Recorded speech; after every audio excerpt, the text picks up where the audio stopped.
செங்கல்பட்டு, திருவண்ணாமலை, சேலம் உள்ளிட்ட 9 மாவட்டங்களில் இன்று கனமழை பெய்யும். சென்னை வானிலை ஆய்வு மையம் கணிப்பு.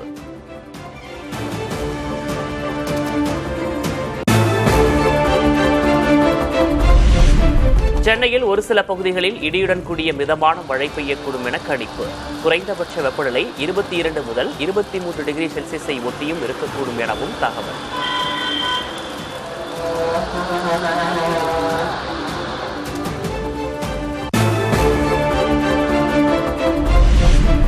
தமிழக கடலோர பகுதிகள், மன்னார் வளைகுடா, குமரிக்கடல் பகுதிகளில் சூறைக்காற்று வீசும்.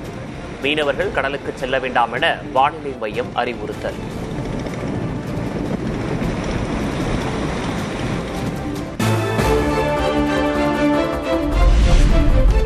கருமேகங்கள் சூழ்ந்து ரம்யமாக காட்சியளித்த பாம்பன் கடற்பகுதி. இயற்கையை ரசித்து புகைப்படம் எடுத்து மகிழ்ந்த சுற்றுலா பயணிகள்.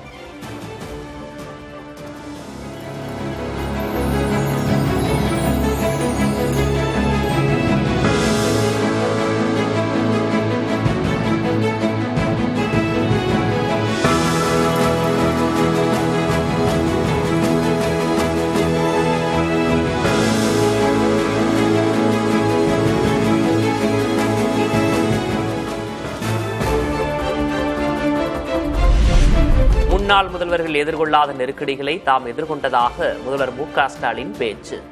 ஆளுநர் உரைக்கு நன்றி தெரிவிக்க வேண்டிய நேரத்தில் விளக்கம் அளிப்பதாகவும் கருத்து.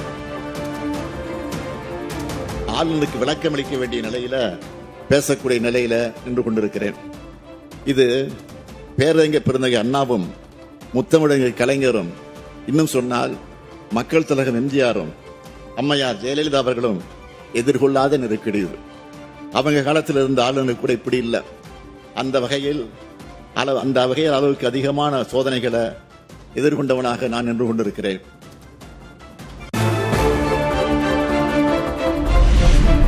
சத்துணவு அங்கன்வாடி ஊழியர்களுக்கான ஓய்வூதியம் உயர்வு. பணி நிறைவு தொகையையும் 1 லட்சத்திலிருந்து 2 லட்சம் ரூபாயாக உயர்த்தி அறிவித்தார் முதல்வர் ஸ்டாலின். சத்துணவு அமைப்பாளர்கள், அங்கன்வாடி பணியாளர்கள், கிராம ஊராட்சி செயலாளருக்கான ஓய்வூதியம் 2000 ரூபாயிலிருந்து 3400 ரூபாயாகவும், பணி நிறைவின் போது அவங்களுக்கு வழங்கப்படும் ஒட்டுமொத்த தொகை 1 லட்சம் ரூபாயிலிருந்து 2 லட்சம் ரூபாயாகவும் உயர்த்தி வழங்கப்படும். அரசு பள்ளிகளில் ஆசிரியர் பணியிடங்களை நிரப்பும் போது பகுதி நேர ஆசிரியர்களுக்கு சிறப்பு மதிப்பெண். சட்டமன்றத்தில் முதல்வர் மு.க. ஸ்டாலின் அறிவிப்பு. அரசு பள்ளிகளில் காலியா இருக்கக்கூடிய நிரந்தர ஆசிரியர் பணியிடங்கள்ல பகுதி நேர ஆசிரியர்கள் நியமனம் செய்யப்பட ஏதுவா? இதற்கான தேர்வுகளில் பகுதி நேர ஆசிரியர்களின் பணிக்காலத்தை அடிப்படையாக கொண்டு அவங்களுக்கு சிறப்பு மதிப்பெண் அளிக்கப்படும். இதற்கான ஆணைகள் விரைவில் வெளியிடப்படும்.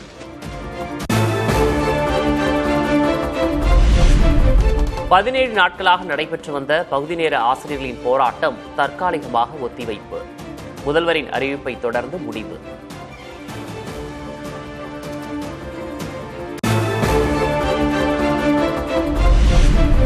ஒரு மாதத்தை எட்டியது இடைநிலை ஆசிரியர்கள் போராட்டம்.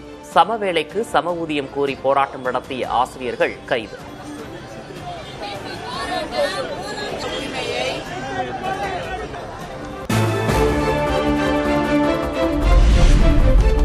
துணை மருத்துவ படிப்புகளுக்கு நீட் தேர்வை கட்டாயமாக்கியதை கைவிட வேண்டும். பிரதமர் தலையிட்டு நடவடிக்கை எடுக்க முதல்வர் மு.க. ஸ்டாலின் வலியுறுத்தல்.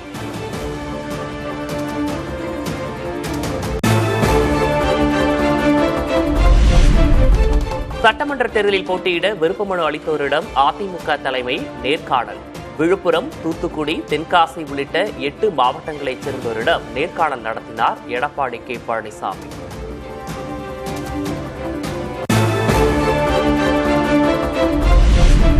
அதிமுகவில் இணைந்தார் ஓ. பன்னீர்செல்வத்தின் ஆதரவாளர் தர்மர்.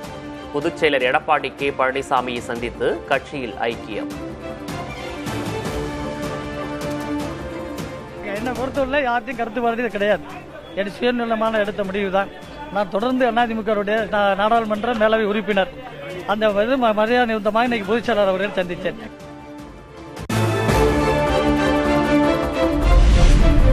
சட்டமன்ற வளாகத்தில் முன்னாள் முதல்வர் ஓ பன்னீர்செல்வத்தை சந்தித்த அமைச்சர் சேகர் பாபு. ஓ பன்னீர்செல்வம் ஆதரவாளர்கள் பலரும் திமுகவில் இணைந்து வரும் நிலையில் முக்கியத்துவம் பெற்ற ஆலோசனை.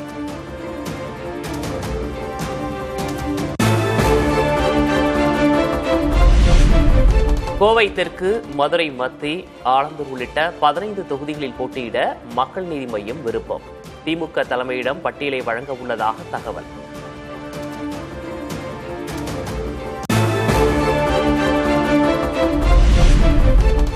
மாமல்லபுரத்தில் இன்று விஜய் தலைமையில் தவேக செயல் வீரர்கள் கூட்டம். கூட்டணி நிலைப்பாடு, தேர்தல் வியூகம் குறித்து முக்கிய முடிவுகள் எடுக்கப்பட வாய்ப்பு.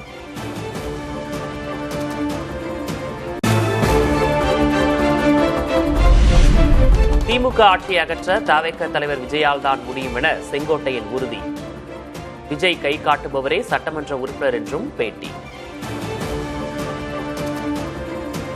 தலைவர் எங்கே விரல் காட்டுகிறாரோ அவர்தான் சட்டமன்ற உறுப்பினர். தமிழ்நாட்டில் யாராலும் மாற்றி காட்ட முடியாது. நாம சொல்றோம், திமுக ஆட்சியை மாற்றுவதற்கு நம்முடைய தளபதி ஒருவரால் தான் முடியும் என்கிறோம்.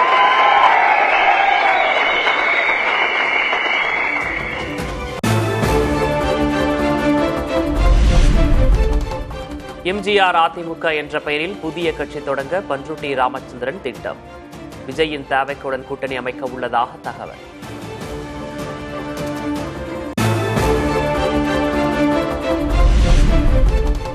விஜயை டெல்லிக்கு அழைத்தது கூட்டணிக்கு அழைப்பதற்காக அல்ல. தங்கள் கூட்டணி சின்னமான குக்கரிலும் விசில் இருப்பதாக தமிழிசை சவுந்தரராஜன் பேச்சு. அது சட்ட ரீதியாக நடவடிக்கை. இப்ப வர வச்சுக்கிட்டே இருந்தாரு. அவர் அங்க வர வைக்கிறது இங்க வர வைக்கிறதுக்காக இல்ல. அதாவது அரசியல் ரீதியா என்ன வேணாலும் நடக்கலாம். விசில் எங்களுக்கு இப்ப உடனே தேவையில்லைப்பா. எங்கள்கிட்ட விசில் இருக்கு, குக்கர்ல விசில் இருக்குல்ல, அதனால இப்ப குக்கர் விசில் எங்ககிட்ட இருக்கு. அதை பத்தி யாரும் கவலைப்பட வேண்டாம்.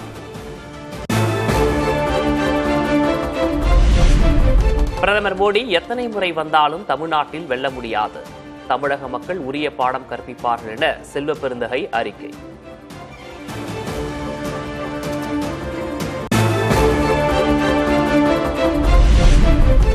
தமிழ்நாட்டை போர்க்களமாக்கியதும் ஊழலில் திளைக்கச் செய்ததுமே திமுகவின் சாதனை. சட்டமன்ற தேர்தலில் திமுகவுக்கு தமிழக மக்கள் தக்க பாடம் புகட்டுவார்கள் என அமமுக பொதுச் செயலர் டிடிவி தினகரன் அறிக்கை.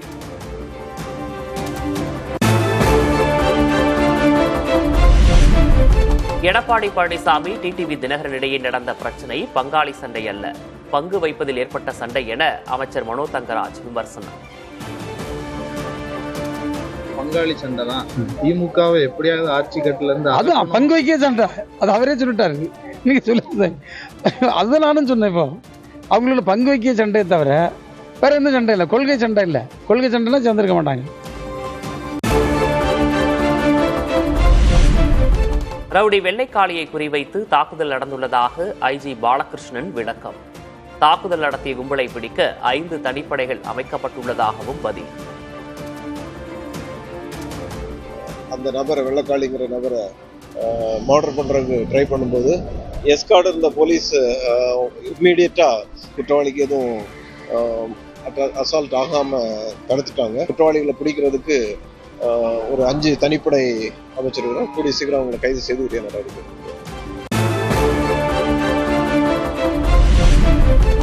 சரிந்த வேகத்தில் மீண்டும் உயரும் முட்டை கொள்முதல் விலை. 2வது நாளாக 10 காசுகள் உயர்ந்து 5 ரூபாய் 10 காசுகளுக்கு விற்பனை.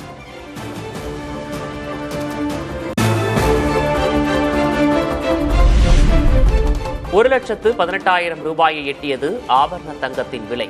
ஒரே நாளில் சவரனுக்கு 1,600 ரூபாய் உயர்வு.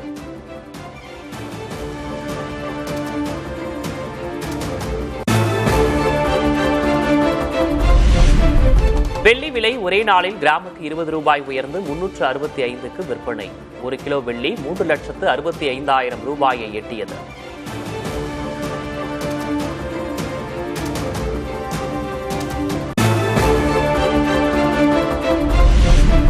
குடியரசு தின விழா கொண்டாட்டங்களுக்கு ஆயத்தமாகும் மாநிலங்கள். டெல்லி, மகாராஷ்டிரா, உத்தரப்பிரதேசம் உள்ளிட்ட மாநிலங்களின் தலைநகரங்களில் மூவர்ணங்களில் ஒளிரும் அரசு அலுவலகங்கள்.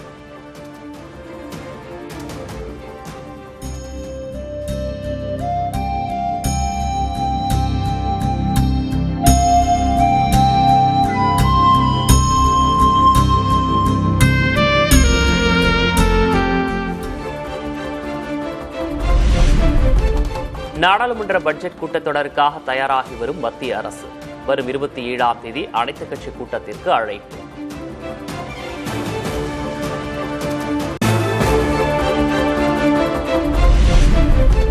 உலக நாடுகளுடன் மேற்கொள்ளப்படும் வர்த்தக ஒப்பந்தங்களால் இளைஞர்களுக்கு புதிய வாய்ப்புகள் கிடைக்கும்.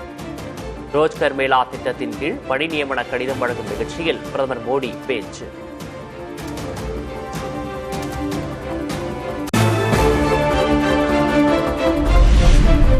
எங்கெல்லாம் எஸ்ஐஆர் பணிகள் நடக்கிறதோ அங்கெல்லாம் வாக்கு திருட்டு நடந்து வருவதாக ராகுல் காந்தி குற்றச்சாட்டு. எஸ்ஐஆர் பெயரில் குஜராத்தில் நடப்பது நிர்வாக பணி அல்ல, திட்டமிட்ட வாக்கு திருட்டு எனவும் விமர்சனம்.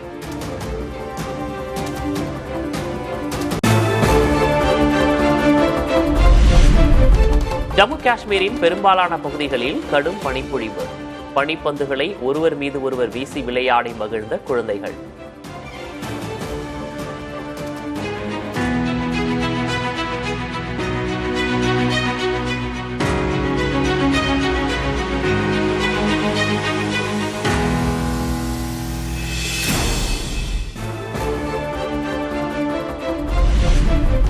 இமாச்சல பிரதேசத்தில் நிலவும் கடும் பனிப்பொழிவால் பொதுமக்களின் இயல்பு வாழ்க்கை பாதிப்பு.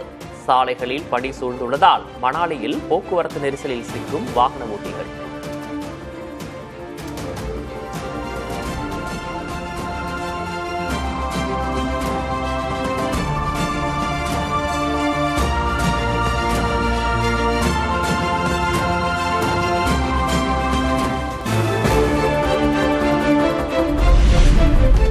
ஈரானுக்கு எதிராக ஐநா மனித உரிமைகள் கவுன்சிலில் கொண்டுவரப்பட்ட தீர்மானம் நிறைவேற்றம்.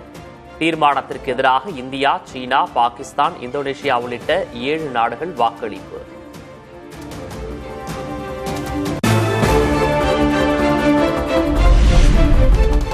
இந்தியாவுக்கு விதிக்கப்பட்ட 25% வரி நீக்கப்பட வாய்ப்புள்ளதாக அமெரிக்க நிதியமைச்சர் ஸ்காட் பெசன்ட் தகவல்.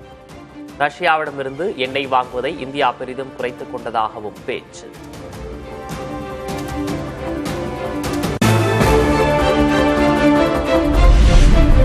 பிப்ரவரி 1ஆம் தேதி ரஷ்யா, யுக்ரைன், அமெரிக்கா இடையில் நடைபெறுகிறது 3ஆம் கட்ட முத்தரப்பு பேச்சுவார்த்தை. அமைதி முயற்சிக்கு மத்தியில் யுக்ரைன் நகரங்கள் மீது தாக்குதல் நடத்திய ரஷ்ய படைகள்.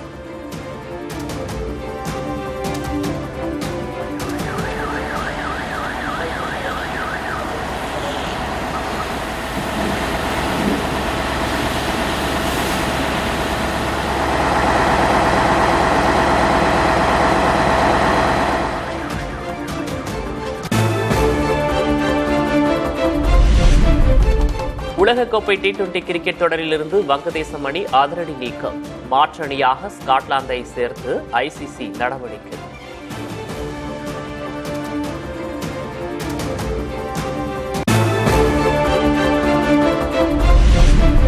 உலகக்கோப்பை T20 தொடரில் இருந்து வங்கதேச அணி நீக்கப்பட்டதன் எதிரொலி பாகிஸ்தான் அணியை அனுப்புவது குறித்து அந்நாட்டு அரசு மற்றும் கிரிக்கெட் வாரியம் ஆலோசனை என தகவல்.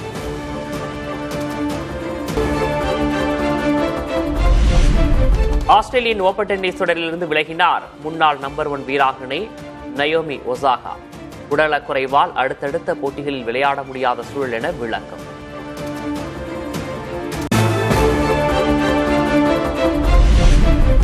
தந்திர புத்தாண்டை கொண்டாட தயாராகி வரும் சீன மக்கள். பாரம்பரிய கலை நிகழ்ச்சிகளால் களை கட்டிய சீன நகரங்கள்.